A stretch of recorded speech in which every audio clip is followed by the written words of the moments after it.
নমস্কার, এমইউ কিচেনে সবাইকে স্বাগতম। চলে এসেছি নতুন একটা ভিডিও নিয়ে বন্ধুরা। বেশ কয়েকদিন ব্যস্ততার জন্য আমি কিন্তু ভিডিও আপলোড করতে পারিনি, তবে আজকে চলে এসেছি নতুন একটি মাছের ঝোলের ভিডিও নিয়ে।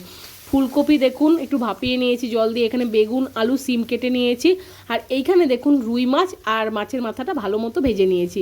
এখানে দেখুন কড়াই বসিয়ে দিয়েছি, সর্ষের তেল দিয়ে দিয়েছি, আর এইখানেই কিন্তু কিছুটা তেলে আমি মাছ ভেজেছিলাম। এখানে দেখুন তেল গরম হয়ে যাওয়ার পর কিন্তু আমি এখানে গোটা জিরে ফোড়ন দিয়ে ভালো মতো কিন্তু নাড়াচাড়া করে নিচ্ছি। আপনারা দেখুন আমি মাছগুলো ভালো মতো দেখিয়ে দিয়েছি। এবারে কিন্তু দেখুন লম্বা লম্বা করে কেটে রাখা আলুগুলো কিন্তু আমি দিয়ে দিচ্ছি ভালো মতো। এই দেখুন ভালো মতো কিন্তু একটু নাড়াচাড়াও করে নিচ্ছি। আপনারা কে কে মাছের ঝোল খেতে পছন্দ করেন অবশ্যই কিন্তু আমাকে জানাতে ভুলবেন না কমেন্টে। আর এখানে দেখুন লম্বা লম্বা করে কিন্তু বেগুনটা কেটে নিয়েছি, সেটাও দিয়েছি। আর বন্ধুরা, মাছের ঝোলে এরকম লম্বা লম্বা বেগুন আর আলু দিয়ে খেতে কিন্তু খুবই সুস্বাদু লাগে। আর এখানে দেখুন লম্বা করে সিমটাও কেটে নিয়েছি, ঠিক আছে। আর শীতের সবজি দিয়ে কিন্তু মাছের ঝোল খেতে খুবই ভালো লাগে। আর এখন কিন্তু বন্ধুরা পাশে রান্না হচ্ছে আর আমি কিন্তু ভয়েস ওভার দিচ্ছি, ঠিক আছে। এই দেখুন ভালো মতো নাড়াচাড়া করে নিয়েছি।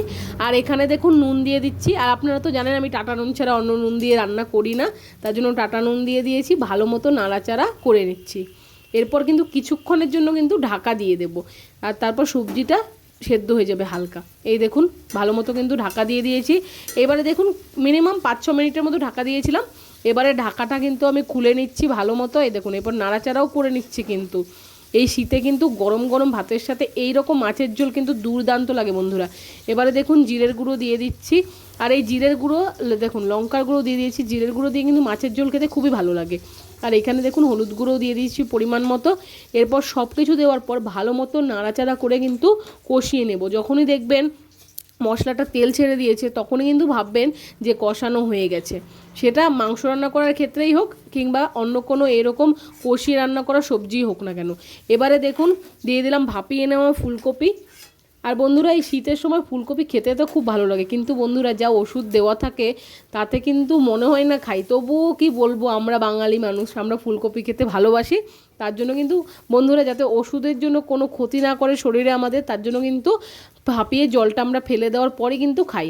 দেখুন ভালো মতো নাড়াচাড়া করে দেওয়ার পর কিন্তু এবারে জল দিয়ে দিচ্ছি পরিমাণ মতো। যতটুকু ঝোল প্রয়োজন হবে ততটুকুই দিচ্ছি।